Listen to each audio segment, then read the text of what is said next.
आने वाले समय के बारे में परमेश्वर अपने सच्चे दासों को पहले से बता देता है। जैसे कि परमेश्वर के दास प्रेरित अंकुर यूसुफ नरूला जी ने बीते कुछ सालों में से लगातार भविष्यवाणी करी कि आने वाले समय में बैंक्स में रखा हुआ पैसा सेफ नहीं है, और अलग अलग समय के ऊपर उन्होंने भविष्यवाणी करी। तो आइए उन भविष्यवाणी के शब्दों को पहले देखते हैं।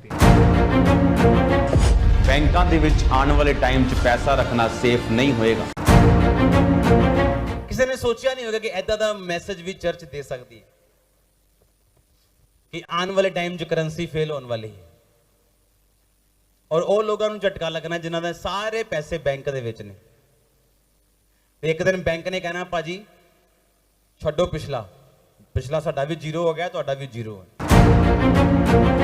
कि एक दिन आप सुबह उठोगे और बैंक वाले बोलेंगे आपके पैसे finish, cash finish, digital currency.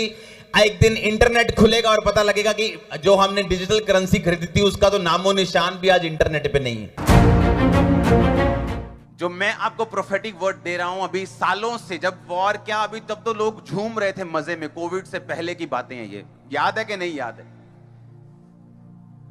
सब कुछ इजाफे में था, प्लस था, बैंक्स अच्छे थे, लेकिन मैं कहा लोग डूबेंगे, बैंक डूबेंगे, सब कुछ हो रहा है वो। मैंने आपको बताया था कि अगर आपका सारा पैसा बैंकों में है तो आप एक डेंजरस पोजीशन में हैं।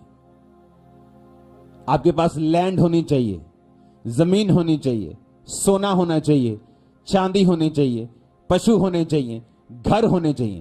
जिनके पास ये होंगे वो अमीर होंगे। आने वाले समय में जो इकोनॉमिक प्रॉब्लम्स होंगी उन्हें आप डिनाई नहीं कर सकते। प्रार्थना के बाद भी लोगों पर वो होंगी। मैं फिर कह रहा हूं, आने वाले समय में कौन बचेगा? जिसका पैसा बैंक में होगा वो नहीं। और आज परमेश्वर के दास के द्वारा बोले गए उन वर्ड्स को हम पूरा होते हुए देख रहे हैं। बैंक्स के बंद होने की न्यूज हम अलग अलग चैनल्स के ऊपर सुन रहे हैं। कौन से बैंक में पैसा रखे कि बैंक में पैसा रखना बंद कर दे। कल शादी है मेरी लड़की की। सीनियर सिटीजन है जिसका इंटरेस्ट के ऊपर ही घर चलता है। कब मिलेगा पैसा? सेविंग के बचत रहता है, इसकी वजह से हम लोग आके रखते हैं ना, इधर सेविंग करते हैं। बैंक में डालेगा अभी कौन? बैंक का ही सेफ्टी नहीं है।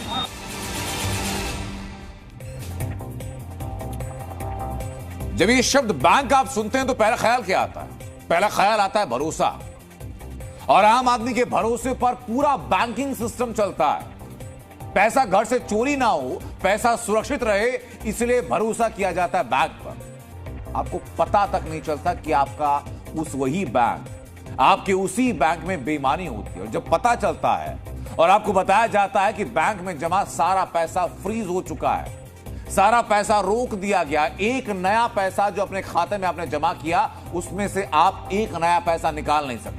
एक बैंक की लगभग 26 ब्रांच बंद कर दी, उससे पैसा नहीं निकाला जा सकता।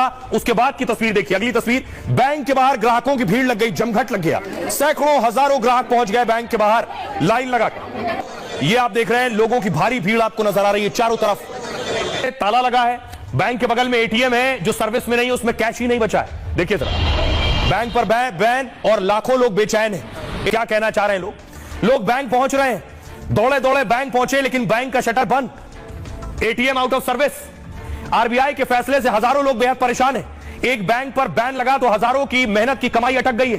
कोई शटर तोड़कर बैंक में घुसने की कोशिश कर रहा है तो कई महिलाओं और लोगों का रो रो कर बुरा हाल है। किसी के रिटायरमेंट के 20 लाख रुपए बैंक में फंस गए हैं। कई सोसाइटी के 40 से 50 लाख रुपए बैंक में अटक गए। परमेश्वर इन बातों के बारे में हमें पहले से ही अपने सच्चे दासों के द्वारा इसलिए बताते हैं ताकि हम परमेश्वर में बने रहें और अपने जीवन को लेकर अलर्ट रहें, ताकि हम सुरक्षित रहें।